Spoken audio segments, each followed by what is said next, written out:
Hello once again, everyone. Hope you all had an enjoyable Thanksgiving.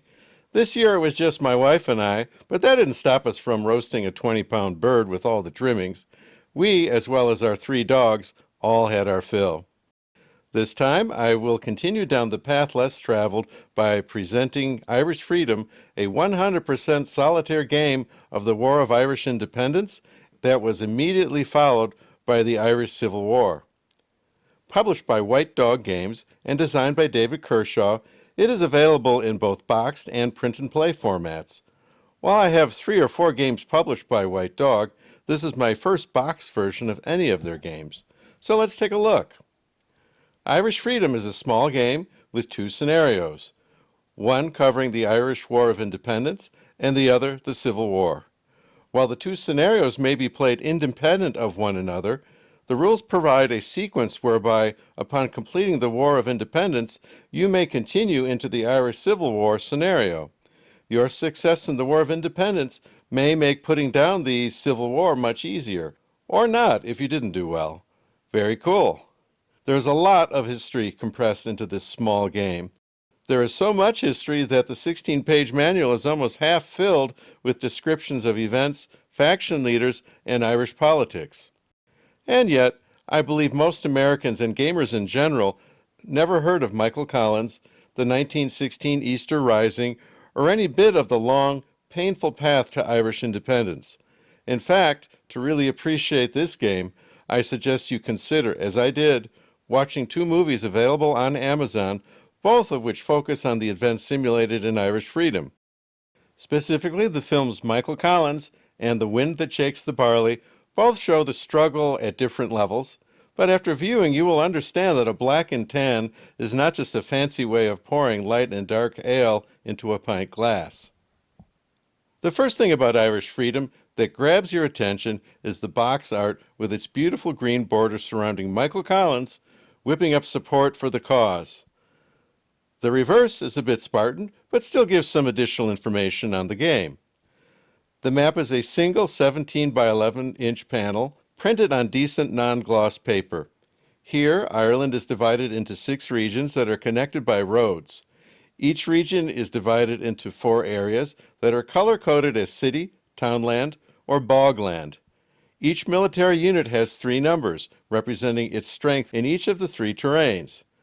Generally, the Irish rebels like the bogland, while the British are most powerful in the cities. The single-player aid card is worth a mention for 2 reasons. First, it has absolutely no frills. I'm guessing it was made with Excel and has no artwork. But more importantly, it supports the gameplay exceedingly well. After your first learning game, you can pretty much put away that rulebook. You won't need it with this player aid card. The game also contains 88 5/8-inch laser-cut counters. Unlike other games with laser-cut counters, these do not require cleaning ash from their edges. Counters are finished with a clear satin coat. They may have been over-applied in my set, as the counters have a somewhat blurry appearance. Even so, they are all perfectly playable. The 16-page rulebook contains the 6 pages of rules for the Irish War of Independence, plus another 2 for the Irish Civil War.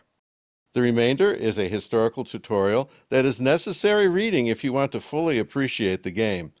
The rules, what there is of them, are clearly written using a single column and supported with a generous sidebar. I like the format the rules use and wouldn't mind seeing it replicated in other smaller games. I'd put the complexity at a 2 on the GMT 9-point scale, and of course solitaire compatibility at a full-on 9. Playtime is 45 minutes to an hour, plus another half hour if you also want to play the Irish Civil War scenario. Each turn, the antagonists, British or the Irish Republicans, get a random roll to improve their forces on the map. A second random roll determines if one of their forces moves and possibly engages in combat. Then your Irish forces get 2 or 3 actions, depending on the scenario, to respond. You get to pick from a small menu of actions that permit bringing in a new unit, upgrading an existing unit, or moving a unit on the board. Combat occurs at the end of any phase where opposing forces occupy the same area of the same region, and is resolved by totaling strength and rolling a single d6. Because combat does not occur until the end of a phase, you have the opportunity to use more than one action to bring multiple units into a fight. A single event card is drawn to begin each turn, except for the first turn, and is resolved as stated on the card. Each scenario has a maximum limit of 10 turns, so there are 9 cards provided for each scenario. There are no extra cards, as there are in The Lamps Are Going Out, so any game that goes a full 10 turns will see all of the available cards used. Finally, once each turn, the opposing force's morale is calculated and a single d6 is rolled. Morale calculation differs between the two scenarios, but for example, the Irish War of Independence totals the number of regions containing a British unit, maximum of 6, with the total number of cities not occupied by Irish forces, a maximum of 5, and subtracts 1 point for each and every eliminated British unit. The total is compared with a single d6 roll, which, if it exceeds the morale total, ends the scenario. The sooner the game ends, the more victory points the player will score. Should the game go a full 10 turns without a morale break, then the player loses. The War of Independence has the feel of a guerrilla war, and I could even see it done as a 4-sided game using GMT's coin system. The British regular army is strong, but not in sufficient numbers to lock down control outside of urban areas. Irregulars, including the Royal Irish Constabulary, and even more, the notorious Black and Tans, attempt to control the countryside with brutality that included beatings, murder, and even wholesale burning of villages. Yes, it has a very Vietnamish sort of feel to it. The Irish, on the other hand, slowly build up their forces to where they can contest the fringes, pick off a few British units, and eventually take control of a few regions and urban areas in an attempt to grind down British morale. Yes, a very Vietnamish sort of feel. The Civil War plays more like a conventional war, with your Irish Free State attacking the Irish Republicans. Your forces include a good supply of regulars, plus armored cars and even artillery.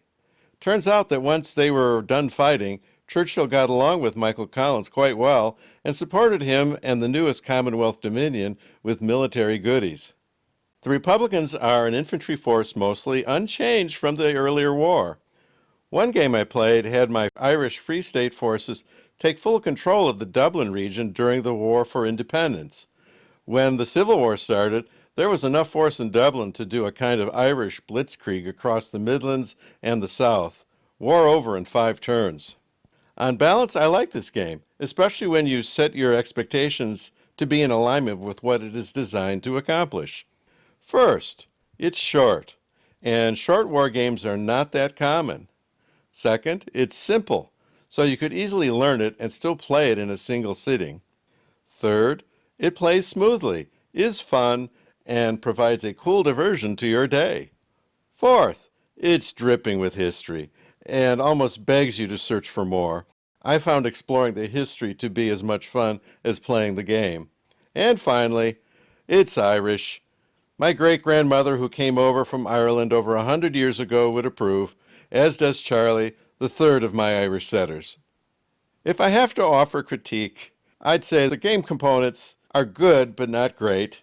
Well, okay, the box is great. Second, the price is $52 for the box copy, which for such a small game with a paper map may be a bit high. You could do the print and play thing at $30, but not everyone is equipped for or wants to do that. I'd recommend shopping the sales. I ended up getting 10% off at Noble Knight with free shipping, so I'm okay with my purchase. The game has no major flaws that I can see, so if you want to learn some Irish history, I'd recommend considering it. And that is all for today, and if you would like to follow along with our nomadic tribe of wargamers, please mash down the subscribe button. We'd like to have you.